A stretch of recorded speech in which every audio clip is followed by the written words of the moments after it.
Саламатсыңарбы балдар? Мамайыңар жакшыбы?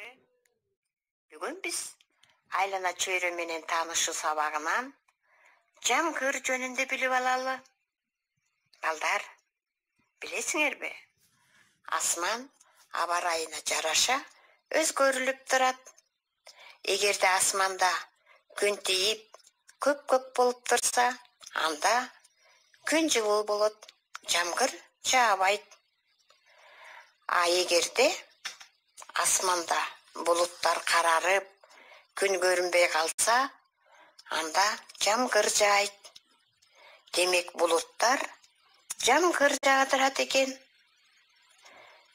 Жамгырда суу болбош үчүн кол чатыр көтөрөбүз. Анда мен силерге балдар жамгыр жөнүндө ыр айтып берейин. Силер кулак салып угуп тургула. Тып-тып-тып-тып-тыпылдап жамгыр жаады эшикте. Тып-тып-тып-тып-тыпылдап чуркап чыктым эшикке.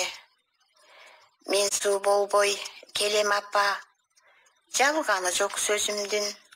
Кийип алам атакемдин суу кирбеген өтүгүн. Тып-тып-тып-тып-тыпылдап жамгыр жаады эшикте. Тып-тып-тып-тып-тыпылдап чуркап чыктым эшикке. Балдар, бул ыр жактыбы? Анда бул ырды жаттап алгыла. Ырдап жүрсөңөр да болот. Анда силерге тапшырма. Ата энеңер менен бирдикте булуттун жана жамгырдын сүрөтүн тарткыла.